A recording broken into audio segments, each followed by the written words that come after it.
नमस्कार, आप देख रहे हैं केपी न्यूज 24/7। मैं अश्विनी आपके साथ। आइए एक नजर डालते हैं अब तक के मुख्य समाचारों पर। मंत्री प्रभु चौहान ने विजय संकल्प अभियान में भाग लिया। कर्नाटक के मुख्यमंत्री ने करकला में परशुराम थीम पार्क का उद्घाटन किया। जनता दल इस पर भरोसा न करे, वे अधिकतम 20 सीटें जीत सकते हैं, कांग्रेस नेता सिद्धरामैया का कहना। जोशी ने डीके शिव कुमार को राजनीति में आने से पहले और बाद में संपत्ति की घोषणा करने की चुनौती दी। सर्जिकल स्ट्राइक के सवाल पर ले जनरल कलिता ने कहा, ऑपरेशन को अंजाम देते समय सेना सबूत के बारे में नहीं सोचती। राम मंदिर तो बन गया मगर राम राज्य नहीं आया, प्रवीण तोगड़िया ने दिया बयान।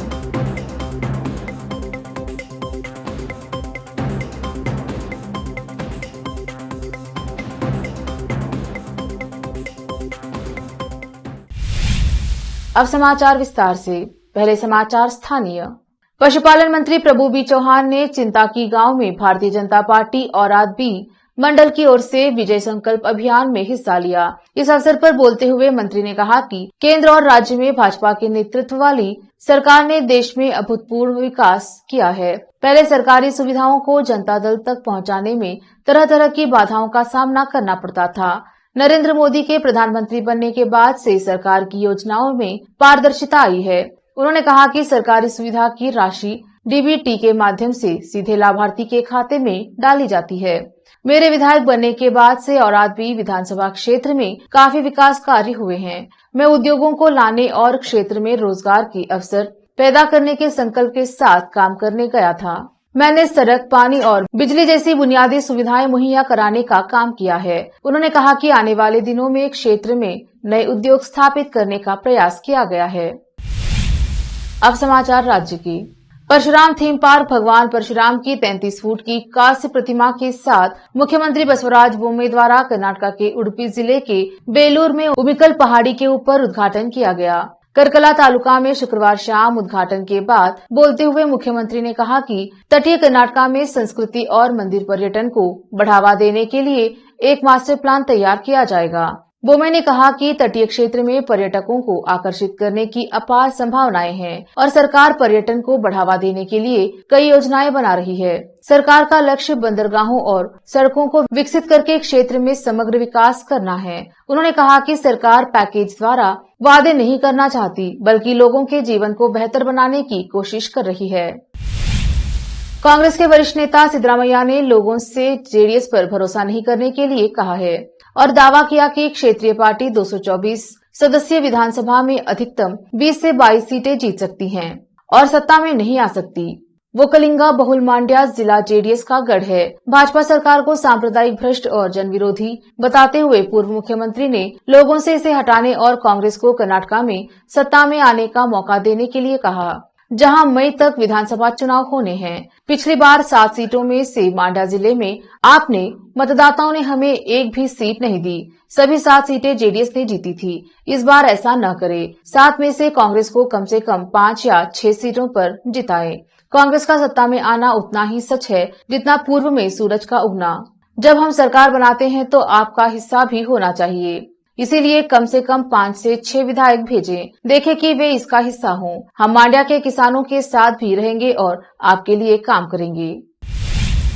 केंद्रीय सदस्य कार्य मंत्री प्रहलाद जोशी ने कर्नाटक प्रदेश कांग्रेस कमेटी केपीसीसी के अध्यक्ष डीके शिव कुमार को राजनीति में प्रवेश करने से पहले अब उनके पास मौजूद संपत्ति की घोषणा करने की चुनौती दी। बीजेपी पर भ्रष्टाचार और पैसे के बल पर मतदाताओं को लुभाने की कोशिश के कांग्रेस नेताओं के आरोपों के जवाब में जोशी ने कहा, यह अजीब है कि डीके शिव कुमार जैसे लोग भ्रष्टाचार के बारे में बोलते हैं। भ्रष्टाचार कांग्रेस के शासन के दौरान शुरू हुआ और जिसके कारण लोगों को दरकिनार किया गया। उन्होंने मीडिया कर्मियों से कहा कि कांग्रेस के नेताओं ने भ्रष्टाचार के बीज बोए और घोटाले नेहरू से लेकर मनमोहन सिंह के शासन में हुए। उन्होंने कहा, कांग्रेस सबसे भ्रष्ट है और लोगों ने उस दगलबाजी कंपनी को देखा है। जोशी ने भाजपा नेताओं के खिलाफ मतदाताओं को पैसे का लालच देने के कथित प्रयास के खिलाफ कांग्रेस नेताओं की पुलिस शिकायत को निरर्थक करार देते हुए कहा कि यह मामला टिकेगा नहीं, यह कांग्रेस का पब्लिसिटी स्टंट है। लेते हैं छोटा सा ब्रेक, जल्द लौटेंगे ब्रेक के बाद। हिंदुस्तान के हर कोने में हम हैं मौजूद। 24 घंटे हालात पर गहरी नजर, खबरों से जुड़े चुपते सवालात, और आपको दिखाता है धार्मिक, सामाजिक, राजनीतिक, लोकल और इंटरनेशनल न्यूज की सबसे बेहतर कवरेज, जो आपको रखती है हर पल बाखबर। देश और दुनिया भर की खबर के लिए देखते रहें केपी न्यूज 24/7।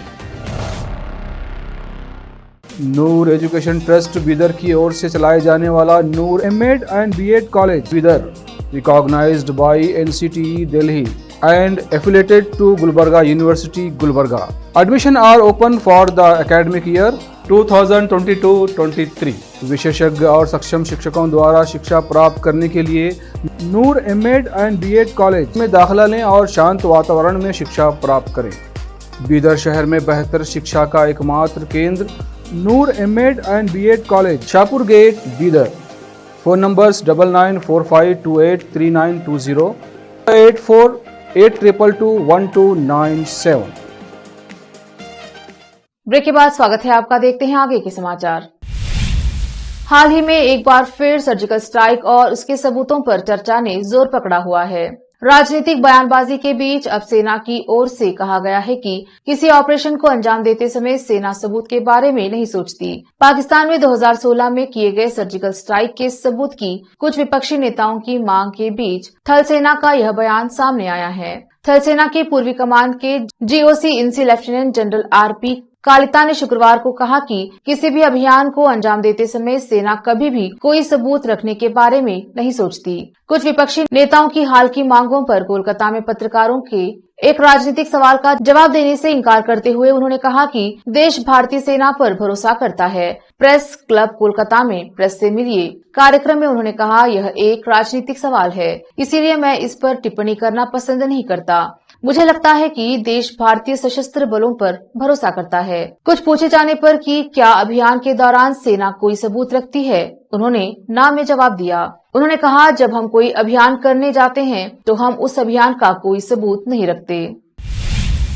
अंतर्राष्ट्रीय हिंदू परिषद के अध्यक्ष प्रवीण तोगड़िया ने शनिवार को कहा कि अयोध्या में राम मंदिर तो बन रहा है, लेकिन देश में कहीं भी राम राज्य नहीं दिख रहा है। उत्तर प्रदेश के अमेठी में संवाददाताओं से बातचीत में तोगड़िया ने कहा, अयोध्या में राम मंदिर का निर्माण तो समझो हो ही गया है, लेकिन अब देश में राम राज्य भी आ जाना चाहिए, मगर राम राज्य तो कहीं नहीं दिख रहा है। तोगड़िया ने कहा कि अब वह चाहते हैं कि देश के करोड़ों हिंदुओं को मकान मिले, बच्चों को अच्छी शिक्षा मिले, युवाओं को रोजगार मिले और किसानों को उनकी फसल की अच्छी कीमत मिले। तोगड़िया ने कहा, हिंदुओं ने एकजुट होकर सबको जगाने का काम किया, अभियान चलाया और अयोध्या में राम मंदिर बन गया। जम्मू कश्मीर में कांग्रेस की भारत जोड़ो यात्रा रद्द होने और राहुल गांधी द्वारा सुरक्षा इंतजामों पर सवाल उठाने के बाद बीजेपी ने पलटवार करते हुए राहुल के आरोपों को अनर्गल बताया है। बीजेपी प्रवक्ता गौरव भाटिया ने एक प्रेस कॉन्फ्रेंस में कहा कि राहुल गांधी की सुरक्षा में कोई कमी नहीं थी। राहुल गांधी के सारे आरोप अनर्गल हैं। वे ऊंची और घटिया राजनीति कर रहे हैं और सुरक्षा बलों का मनोबल गिराने का काम कर रहे हैं। गौरव भाटिया ने कहा, 15 कंपनियां सीएपीएफ और 10 कंपनियां जम्मू कश्मीर पुलिस की कुल मिलाकर 25 कंपनियां यानी करीब 1500 जवान सुरक्षा घेरा बनाकर नियम का पालन कर रहे हैं। क्यूआरटी भी वहां पर थी, लेकिन राहुल गांधी और यात्रा की आयोजकों की जो जिम्मेदारी है वे उसे नहीं निभा रहे हैं। शिवसेना उद्धव बाला साहेब ठाकरे के नेता संजय राउत ने स्वतंत्रता सेनानी वीर सावरकर और शिवसेना संस्थापक बाल ठाकरे को भारत रत्न न दिए जाने पर केंद्र सरकार की आलोचना की है। संजय राउत ने समाजवादी पार्टी के संस्थापक मुलायम सिंह यादव को पद्म विभूषण दिए जाने पर सवाल उठाते हुए कहा कि जिन्होंने कार सेवकों पर गोली चलवाई उनको तो आपने पुरस्कार दे दिया, लेकिन अयोध्या के आंदोलन में बड़ी भूमिका निभाने वाले बाला साहेब को भूल गए। छपरा मशरक जहरीली शराब पीने से सिवान में मरे परिजन से मिलने लोक जन पार्टी के राष्ट्रीय अध्यक्ष चिराग पासवान पटना से सिवान पहुंचने पर मशरक में लोकपा के प्रखंड के अध्यक्ष मुकेश कुमार सिंह ने अपने सहयोगी के साथ भव्य स्वागत किया। इन्होंने मीडिया से मुखातिब हुए बिहार सरकार के मुख्यमंत्री नीतीश कुमार की शराबबंदी की पोल फिर से शर्मसार हुई। सिवान जिले के नवीगंज प्रखंड के बालगांव में पिछले दिनों जहरीली शराब के सेवन से 10 लोगों की जान चली गई। आनन फानन में ग्रामीणों द्वारा सामुदायिक अस्पताल पहुंचाया गया, लेकिन इसकी जानकारी सिवान डीएम मुकेश आला अधिकारी जानकारी के बाद घटनास्थल पर पहुंचे। कब तक लोगों की जान जाएगी? नीतीश का कहना है कि जो पिएगा सो मरेगा। इसके पलटवार में चिराग पासवान बोले, उनके परिवार का क्या होगा, उनके बच्चे, उनकी गृहस्थी की जिम्मेदारी किसकी होगी? पूरे बिहार में मौत का सिलसिला कब थमेगा? बेसहारा जहरीली शराब का शिकार हो रहे हैं नीतीश कुमार। जब तक सरकार की बागडोर इनके हाथ में है, तब तक मौत का सिलसिला जारी रहेगा। शराबबंदी विफल हुई है। छपरा से संत कुमार गोस्वामी की रिपोर्ट। रूस यूक्रेन युद्ध करीब 11 महीने बाद थर्ड वर्ल्ड वार यानी तीसरे विश्व युद्ध की तरफ तेजी से बढ़ रहा है। अमेरिका, जर्मनी और ब्रिटेन के बाद अब पोलैंड और बेल्जियम भी सीधे यूक्रेन युद्ध में कूद गया है। इससे जंग लगातार भीषण से भीषणतम की ओर बढ़ती जा रही है, जबकि इस महीने रूस लगभग यूक्रेन पर हावी हो चुका था। रूसी आक्रमण के आगे यूक्रेनी सेनाएं पस्त हो रही थी। यूक्रेन के पास टैंकों और युद्धक हथियारों की भारी कमी हो गई थी और इधर पुतिन ने जल्द ही यूक्रेन पर विजय हासिल करने की घोषणा भी कर दी थी। मगर यूक्रेनी राष्ट्रपति जेलेंस्की की एक अपील ने यूरोपीय संघ को न सिर्फ एकजुट किया, बल्कि खुलकर यूक्रेन की मदद को मजबूर भी किया। टैंकों और सैन्य उपकरणों की भारी मदद मिलने के बाद यूक्रेन फिर से जंग में वापसी कर चुका है। एक नजर फिल्मों के समाचारों पर।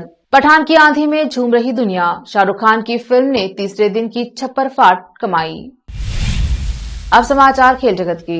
ईशान किशन का बल्ला डबल सेंचुरी लगाते ही हुआ खामोश। पिछली 7 पारियों में बुरी तरह हुए फ्लॉप। आखिर में समाचार बाजार की। बजट से पहले सोना खरीदने का गोल्डन चांस। प्रति 10 ग्राम गोल्ड की कीमत में आई भारी गिरावट। फिर से एक नजर आज की सुर्खियों पर। मंत्री प्रभु चौहान ने विजय संकल्प अभियान में भाग लिया। कर्नाटक के मुख्यमंत्री ने करकला में परशुराम थीम पार्क का उद्घाटन किया। जनता दल इस पर भरोसा न करे, वे अधिकतम 20 सीटें जीत सकते हैं, कांग्रेस नेता सिद्धरामैया का कहना। जोशी ने डीके शिव कुमार को राजनीति में आने से पहले और बाद में संपत्ति की घोषणा करने की चुनौती दी। सर्जिकल स्ट्राइक के सवाल पर ले जनरल कलिता ने कहा, ऑपरेशन को अंजाम देते समय सेना सबूत के बारे में नहीं सोचती। राम मंदिर तो बन गया मगर राम राज्य नहीं आया, प्रवीण तोगड़िया ने दिया बयान।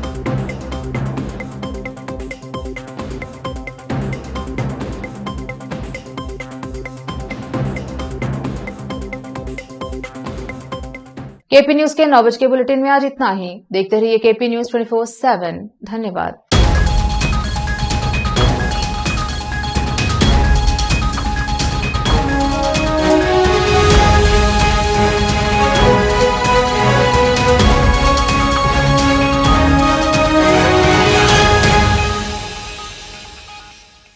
नमस्कार, आप देख रहे हैं केपी न्यूज 24/7। मैं अश्विनी आपके साथ। आइए एक नजर डालते हैं अब तक के मुख्य समाचारों पर।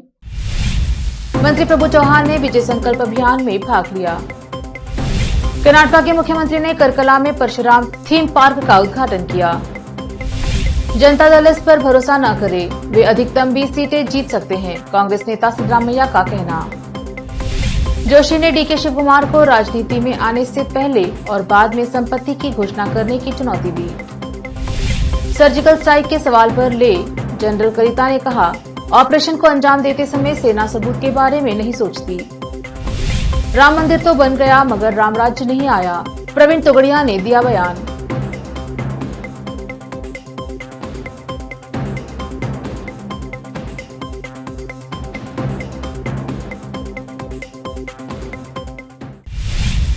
अब समाचार विस्तार से।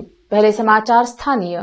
पशुपालन मंत्री प्रभु बी चौहान ने चिंताकी गांव में भारतीय जनता पार्टी और आरबी मंडल की ओर से विजय संकल्प अभियान में हिस्सा लिया। इस अवसर पर बोलते हुए मंत्री ने कहा कि केंद्र और राज्य में भाजपा के नेतृत्व वाली सरकार ने देश में अभूतपूर्व विकास किया है। पहले सरकारी सुविधाओं को जनता दल तक पहुंचाने में तरह तरह की बाधाओं का सामना करना पड़ता था। नरेंद्र मोदी के प्रधानमंत्री बनने के बाद से सरकार की योजनाओं में पारदर्शिता आई है। उन्होंने कहा कि सरकारी सुविधा की राशि डीबीटी के माध्यम से सीधे लाभार्थी के खाते में डाली जाती है। मेरे विधायक बनने के बाद से औरादबी विधानसभा क्षेत्र में काफी विकास कार्य हुए हैं। मैं उद्योगों को लाने और क्षेत्र में रोजगार के अवसर पैदा करने के संकल्प के साथ काम करने गया था। मैंने सड़क, पानी और बिजली जैसी बुनियादी सुविधाएं मुहैया कराने का काम किया है। उन्होंने कहा कि आने वाले दिनों में क्षेत्र में नए उद्योग स्थापित करने का प्रयास किया गया है। अब समाचार राज्य की। परशुराम थीम पार्क भगवान परशुराम की 33 फुट की कांस्य प्रतिमा के साथ मुख्यमंत्री बसवराज बोम्मे द्वारा कर्नाटक के उडुपी जिले के बेलूर में उमिकल पहाड़ी के ऊपर उद्घाटन किया गया। करकला तालुका में शुक्रवार शाम उद्घाटन के बाद बोलते हुए मुख्यमंत्री ने कहा कि तटीय कर्नाटक में संस्कृति और मंदिर पर्यटन को बढ़ावा देने के लिए एक मास्टर प्लान तैयार किया जाएगा। बोम्मे ने कहा कि तटीय क्षेत्र में पर्यटकों को आकर्षित करने की अपार संभावनाएं हैं और सरकार पर्यटन को बढ़ावा देने के लिए कई योजनाएं बना रही है। सरकार का लक्ष्य बंदरगाहों और सड़कों को विकसित करके क्षेत्र में समग्र विकास करना है। उन्होंने कहा कि सरकार पैकेज द्वारा वादे नहीं करना चाहती, बल्कि लोगों के जीवन को बेहतर बनाने की कोशिश कर रही है। कांग्रेस के वरिष्ठ नेता सिद्धरामैया ने लोगों से जेडीएस पर भरोसा नहीं करने के लिए कहा है और दावा किया कि क्षेत्रीय पार्टी 224 सदस्यीय विधानसभा में अधिकतम 20 से 22 सीटें जीत सकती हैं और सत्ता में नहीं आ सकती। वो कलिंगा बहुल मांड्या जिला जेडीएस का गढ़ है। भाजपा सरकार को सांप्रदायिक, भ्रष्ट और जनविरोधी बताते हुए पूर्व मुख्यमंत्री ने लोगों से इसे हटाने और कांग्रेस को कर्नाटक में सत्ता में आने का मौका देने के लिए कहा, जहां मई तक विधानसभा चुनाव होने हैं। पिछली बार 7 सीटों में से मांड्या जिले में आपने मतदाताओं ने हमें एक भी सीट नहीं दी। सभी 7 सीटें जेडीएस ने जीती थी। इस बार ऐसा न करे। 7 में से कांग्रेस को कम से कम 5 या 6 सीटों पर जिताए। कांग्रेस का सत्ता में आना उतना ही सच है जितना पूर्व में सूरज का उगना।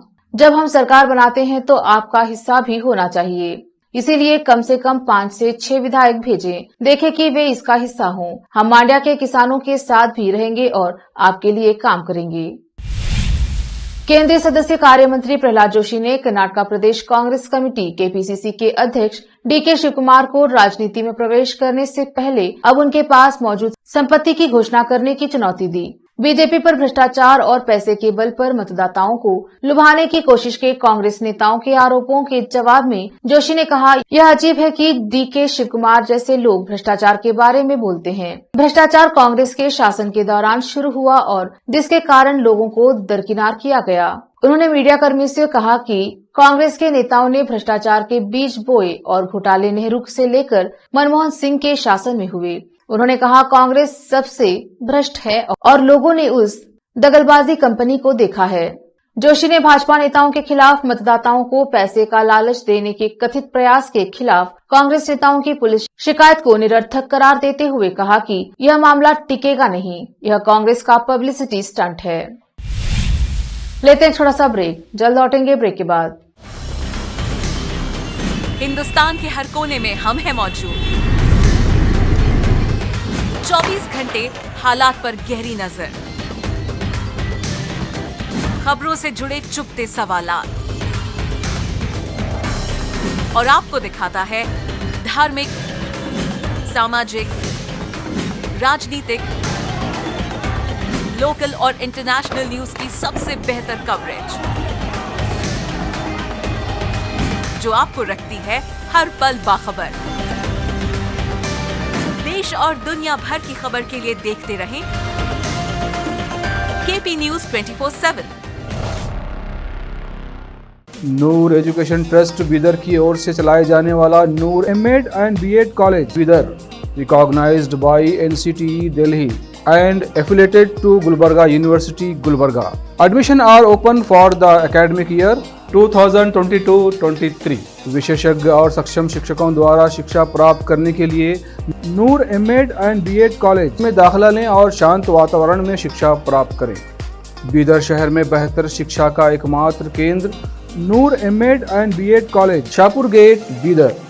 Phone numbers 9945283920 8482221297। ब्रेक के बाद स्वागत है आपका। देखते हैं आगे के समाचार।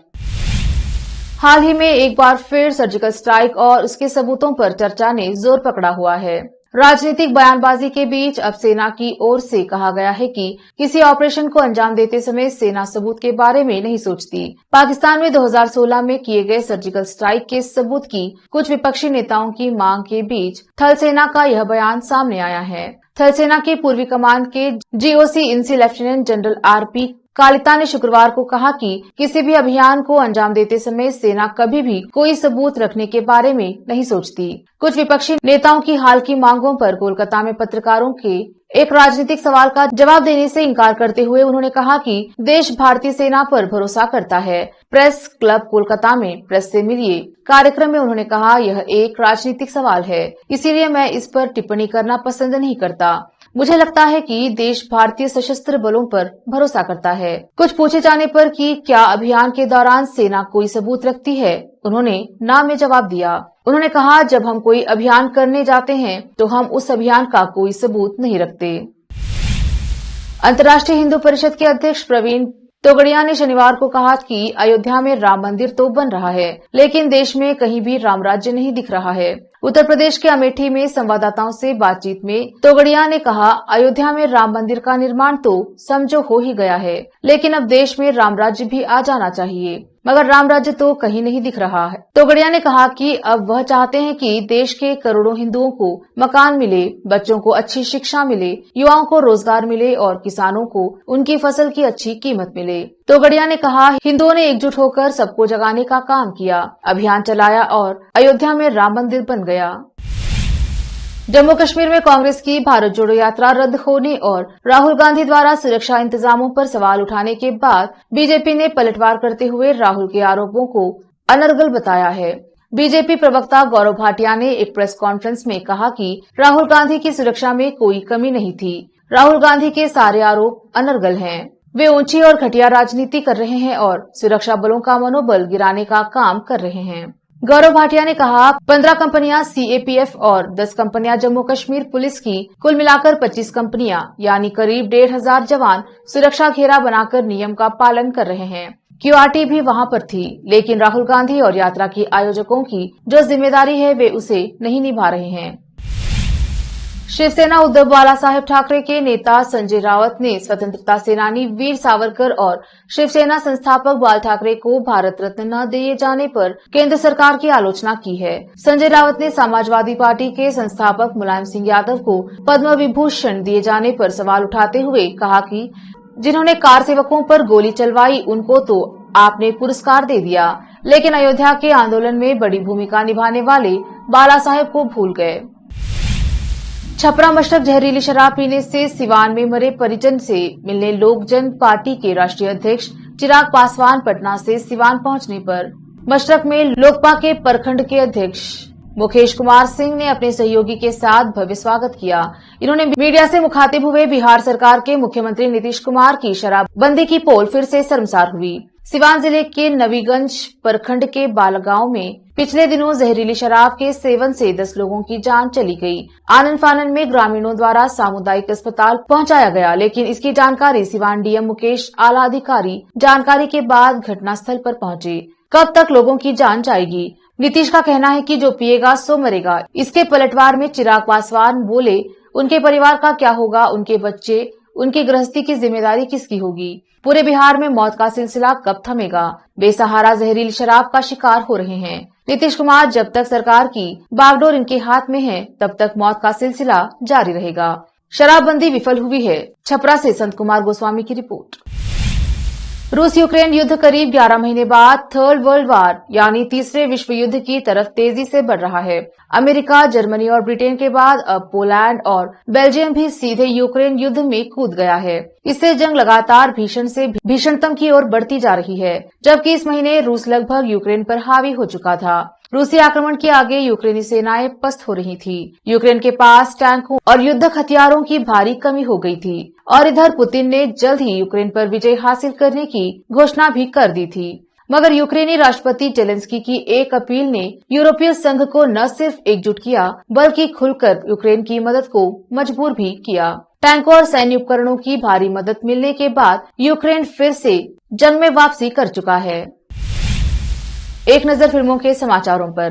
पठान की आंधी में झूम रही दुनिया। शाहरुख खान की फिल्म ने तीसरे दिन की छप्पर फाट कमाई। अब समाचार खेल जगत की।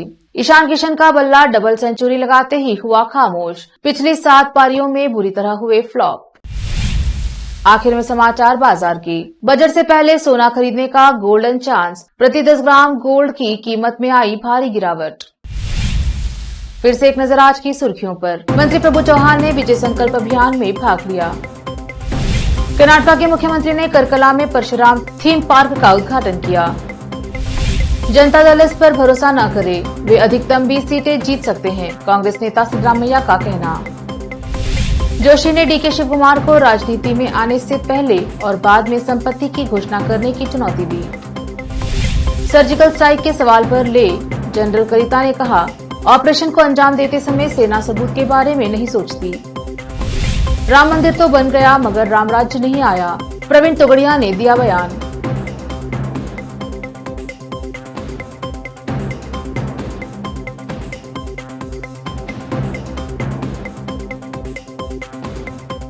केपी न्यूज के 9 बजे के बुलेटिन में आज इतना ही। देखते रहिए केपी न्यूज 24/7। धन्यवाद।